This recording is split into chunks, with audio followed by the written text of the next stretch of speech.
So you take a week off work and all of a sudden America wants to declare war on Iran, and oh boy, is it all very interesting. So, look, let's cut the mustard, so to speak. Let's be completely honest. They want a regime change. Why? Well, it might have something to do with the hidden pipeline that the US wants to put through. Also, the fact that Iran is also one of the major people that still is not running off the Federal Reserve Bank. There's a few reasons why the war acts want to go through and bomb the shit out of a place. Regardless. Obviously, this is something that John Bolton's been pushing. He's been reported back from 2017, even before then, saying they want a regime change. And for the most part, Trump is like, yeah, I don't really want to do this because it's going to kill my ratings. It's going to kill my re-election campaign. And I don't want to kill 150 people for shooting down an unmanned drone. Now, obviously, this was the second attempt to get the US involved in a war with Iran. And the first one was this attack on a petrol tanker. So apparently two petrol tankers over in the Gulf over there were supposedly attacked by Iran. Now, the US blamed Iran for suspecting tanker attacks. Iran denies the responsibility. Iran denies the US claim that it attacked the tankers in the Gulf of Oman, which was really, really interesting because the video that CBS, CNN, and all the other mainstream media were running with were this, where you actually go through and you see these guys getting onto a tanker. Now, what they're not telling you here is that the Iranian soldiers are disarming a bomb from the side of a tanker. So let me get this straight. Iran supposedly attacks a petrol tanker and then sends its men to get rid of said bomb because it might explode. Sort of didn't really make much sense to me. And when I heard this whole Iran's attacking petrol tankers, I rolled my eyes and thought, the US war hawks are at it again. Funny enough, yeah, this all lasted about 2 hours in the news, or about a day in the news cycle. People started questioning the motives, and then all of a sudden, it sort of fell off from news. But don't worry, the Warhawks had another trick up their sleeves. This time it was an ad. This time it was that the US drone was shot down over international waters. Iran says it shot down US drone, escalating tensions. Why was there a US drone flying around the borders of Iran? Yeah, we got to piss them off somehow, right? And that's what the Warhawks don't want you to know, is the fact that they're deliberately trying to provocate the Iran into going into a war. Look, I'm no fan of Iran, alright? But after two failed states, Syria and Libya, are we really wanting to go for 3 times the charm? Probably not. But at the end of the day, the interesting thing is that the Iran says the US drone was shot down over Iranian territory. That might be why they shot it down. Now, the US is saying it's international waters. Iran's saying, no, it landed on Iranian soil. It was flying over Iranian territory. Would I be surprised if it was? No, actually, I fully expect the fact that it was actually, if not very close to the actual border, but it was even possibly on the Iranian side. After all, the US has got to provoke them somehow, right? And they almost got their wish. Yes, minutes before the planes would fly off and bomb Iran into oblivion and start possibly World War III, Trump asked how many people would die, and they said about 150. Okay, an unmanned drone, sure, cost thousands of dollars, but at the end of the day, let's kill 150 Iranian people, supposedly, because that makes complete sense. Now, obviously, the mainstream media ran with the narrative, yeah, Trump's going to go and blow up Iran, and then when he backpedaled on that whole option, they all seemingly got upset. Which, if you're wondering why the mainstream media might have got a little upset, it might have something to do with the deep state that the US media is in conjunction with. Yeah, at the end of the day, if the mainstream media is pushing for war, like they did with Iraq, like they did with Syria and all the other places, then you're probably wondering that we might be on the wrong side of this conflict, right? It's probably a good thing if we step it back a few and sit there and think, well, mainstream media is pushing for this, maybe I should have a bigger look at the picture. But don't worry, it wasn't all good news. Now, obviously the US confirms drone shot down by Iran, but, CBS decided to bring their anchor onto the TV, the news analyst. They brought in this Iranian news analyst to talk about the Iran disaster and the escalating tensions with Iran and how it was a good thing that we were going to go and blow them up. The only thing that she forgot to mention, or he forgot to mention actually, was that he was also on the Raytheon board. Yeah, Raytheon, those same people that would actually sell the American military the bombs in order to bomb Iran? That Raytheon. So you literally have a Raytheon board member who was literally going to profit from the selling of these bombs, was on the mainstream media news pushing a narrative about how we have to go and use his and other people's bombs to go and blow up Iran. It's kind of like a drug dealer turning around, giving a junkie some drugs and saying, hey, don't worry, we got more for you, just buy ours.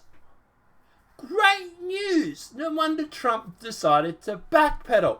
Now, obviously, full credit to Jimmy Dore, who went through and exposed this. Well done, Jimmy Dore. I don't always agree with you, but I do love your anti-war sentiments. And obviously, since then, Trump's decided to call off the airstrike.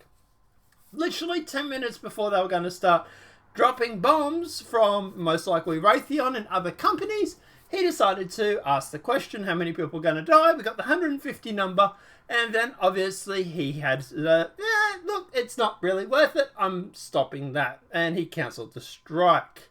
Now, since then, the whole mainstream media has lost their shit, and boy, has their narrative been exposed. The mainstream media is sitting there calling Trump all sorts of names, going on about how he's making the US look weak. The one that they've literally been saying for the past 2.5 years is supposedly a Russian asset or influenced by Putin or whatever it may be. He's a juvenile, he's deranged, all sorts of names under the sun. But when Trump wants to go and blow up parts of Iran, we're all on board with that, President. Yeah. Let's not take any notice of mainstream media, shall we? Now, obviously, the mainstream media, like I said, they've lost their SHIT. They're going through, they're calling him all sorts of names, going on about the US looks weak.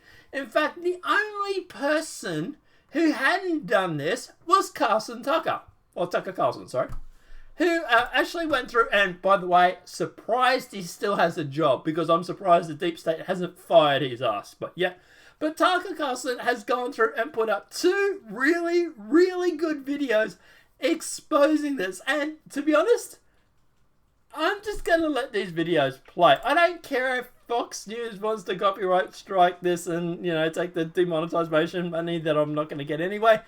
Let's just play these videos. Lives trying to remake the Middle East in our image. It's sad to say it out loud, but we have to. It hasn't worked. Many of us thought it would, but it hasn't. By every measure, our foreign wars have ended in dismal failure for the United States, however noble their intentions, and some did have noble intentions. Donald Trump was one of the rare Republican politicians honest enough to admit this. He said it out loud 3 years ago and promised not to repeat the same mistakes if elected president. And partly because he said that, he was elected president.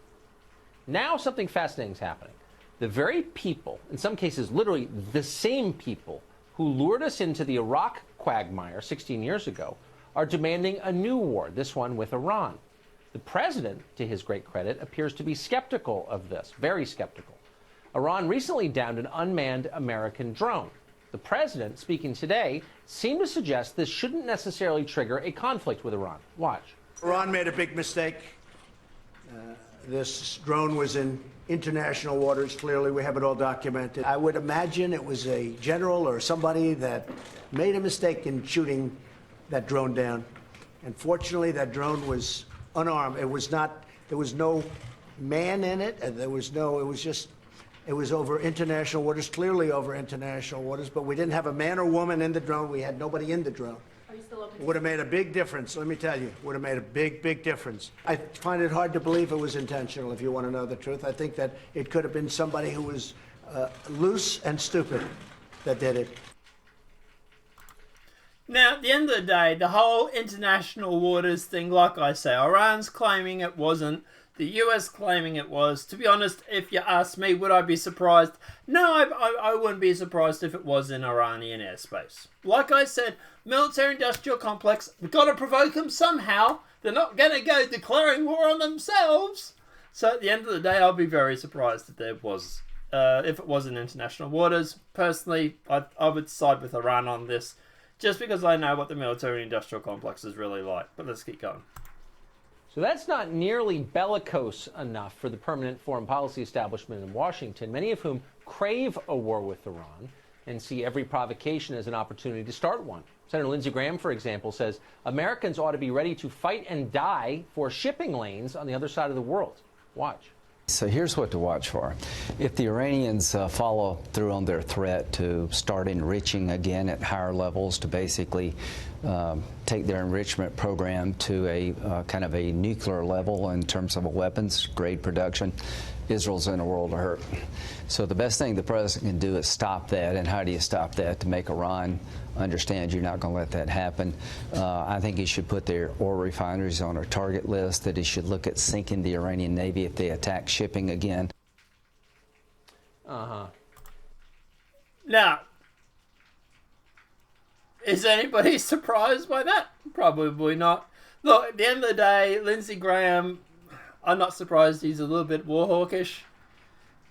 He's obviously got a narrative to push. So in Washington, there are no real consequences for being wrong, and as a result, policymakers... Also notice that it's not Lindsey Graham's kid that's going to be going and fighting in this war. It's going to be yours. It's going to be yours and mine and everybody else's. Well, I don't have kids, but you know what I mean. Makers are. They make the same mistakes again and again. And it's certainly not just Lindsey Graham. At the New York Times, left-wing warmonger Bret Stephens is also calling on America to sink the Iranian Navy. Many on the left are for it. John Bolton cheers him on from within the White House. Bill Kristol nods with approval from outside the White House. None of these people will admit their actual intentions. They'll tell you they don't really want a war with Iran. That's a crock. They want a war badly enough to lie about it. That's why they're putting American troops into situations where conflict is inevitable in order to start a war. Everyone in Washington knows exactly what's happening. They've seen it many times before. Now, at the end of the day, that was the first video, and we have this second video here. Just 24 hours ago, this country stood on the brink of cataclysm. After weeks of slow escalation and without a single vote from the Congress, the United States came within minutes of war with Iran. In response to the destruction of an unmanned drone, American forces nearly launched an airstrike on Iranian targets. According to some reports, our planes were literally in the air. But in the end, it didn't happen. The president pulled back. This morning, he explained why. They came and they said, sir, we're ready to go. We'd like a decision. I said, I want to know something before you go. How many people will be killed?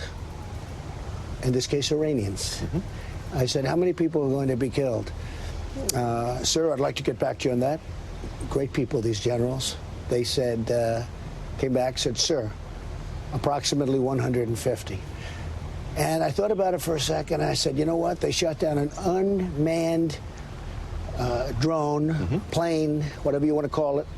And here we are sitting with 150 dead people that would have taken place probably within a half an hour after I said, go ahead. Yeah. And I didn't like it. I didn't think it was proportionate. How many people will be killed? The most basic of all questions, but a question that's too rarely asked by leaders contemplating war. 150 people wiped off the planet in retaliation for a broken drone. Every one of them, the president reminded his staff last night, someone with a family. The whole thing, in the end, offended his sense of decency. He said it seemed disproportionate, and it was. Moreover, airstrikes would have led to a wider conflict with Iran. That, of course, was the entire point of it. Policymakers in Washington crave a war with Iran. Last night was supposed to be the first domino. At the last minute, the president thwarted their plans. For that, he's being vilified. Watch CNN's 36-year-old national security analyst attack the president for not killing enough people yesterday. This is kind of a worst-case scenario. The president is showing that he ostensibly made a decision, had a National Security Council meeting, and wasn't willing to... By the way, I would like someone in the comment section to go and find out who this chick is. Don't dox her. But find out if she's on any boards or if she has any family members that are on Raytheon boards or anything like that. Because to me, this girl stinks of deep state. Follow through. All in all, this shows gross disorganization and a president who can't seem to make up his mind even on something as important as a military strike on Iran. Only in foreign policy circles do people say things that stupid. In fact, last night was a high point in the Trump presidency. Bombing Iran would have ended his political career in a minute. There'd be no chance of re-election after that. Ill-advised wars are like doing cocaine. The initial rush rises your poll numbers, but the crash is inevitable, and in this case, it would be horrible. The hangover from an Iraq war would last years. Iran is not Syria or Iraq. It's a big, rich, sophisticated country with an ancient culture and a cohesive population. In some ways, it's an impressive place, not at all like the chintzy prefab capitals of the Arab world, like Riyadh or Dubai. We could beat Iran, but it would not be easy. It would cost trillions of dollars. Many thousands of Americans likely would die. China would love it. They'd be the only winners in that conflict. Donald Trump was elected president precisely to keep us out of disasters like war with Iran. So how did we get so close to starting one? Simple. The neocons still wield enormous power in Washington. They don't care what the cost of a war with Iran is. They certainly don't care what the effect on Trump's political fortunes might be. They despise Donald Trump. Now, one of their key allies is the National Security Advisor of the United States. John Bolton is an old friend of Bill Kristol's. Together, they helped plan the Iraq War.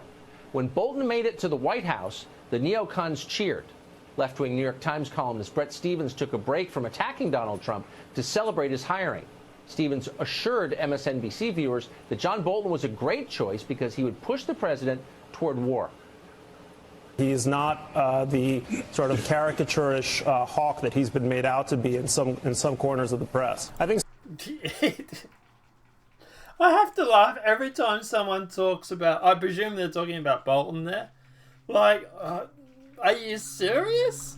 Someone like Bolton is going to restrain the isolationist impulses that have been really at the heart of Trump's foreign policy thinking. Got that? John Bolton is going to restrain Donald Trump from avoiding war. And, of course, that's exactly what he's tried to do from the very first day. Shortly before Bolton took his new job, we invited him on this show and asked about some of his many, many previous foreign policy positions. Watch as Bolton denies ever being wrong, ever, about anything, not even a little bit. So you've called for regime change in Iraq, Libya, Iran, and Syria. In the first two countries, we've had regime change, and obviously it's been, I'd say, a disaster. I think we agree. No, I don't agree with that. And let me. You don't think it's been a disaster? No, I think you need to understand. Yeah. Is that life is complicated in the Middle East, and when you say, well, the overthrow of Saddam Hussein was a mistake, is simplistic. I would argue that I'm the one who understands how complicated it is, but just my view. This is literally Bolton saying that Syria and Iraq was not a disaster. It went according to plan, apparently, or whatever you may think it went. Libya has slave trading at the moment, where you can buy slaves for $150 US, and Iraq. Are we out of there yet, or are we still there? It's your long experience in foreign policy, I know. Better record than yours, I would say. Got that? Hillary Clinton's toppling of the Libyan government was not a disaster, says John Bolton. Keep in mind there are literally slave markets operating in the streets of Tripoli right now. No problem, though. Bolton's fine with that. He's fine with the outcome in Iraq, too. That wasn't a disaster either. According to John Bolton, it was a raging success. We killed hundreds of thousands of people, lost thousands of our own troops, spent more than $1 trillion, all to eliminate a WMD threat that, despite John Bolton's assurances, never existed in the first place. It's not just the death toll on the American side that's the problem. It's the injury toll. How many thousands of people came back from Iraq and all these sort of places with permanent injuries? PTSD, limbs missing, body parts missing, all because of John Bolton and his Warhawk friends who want to sell more bombs. That's also a thing that Tucker Carlson doesn't mention here. Bolton is glad we did all that, really happy about it. That's demented. Normal people don't talk like that. There's nothing normal about John Bolton. Check out this piece of tape, recently uncovered, in which Bolton promises that we're going to overthrow the government of Iran. Keep in mind that this was filmed long before the Iranians shot down a single drone. I have said for over 10 years. This is back in 2017, by the way. Since coming to these events, that the declared policy of the United States of America should be the overthrow of the mullah's regime in Tehran.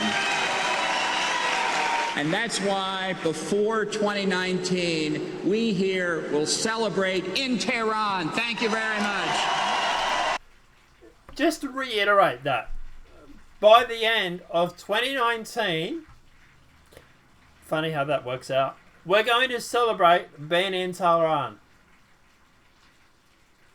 How long do you reckon it would have taken the US military to beat Iran and to celebrate taking Tehran? What, 6 months? 6 months from now would have been, what, the end of 2019? It's interesting, isn't it? It's like they're desperate for it. In other words, last night has been in the works for years. John Bolton is a kind of bureaucratic tapeworm.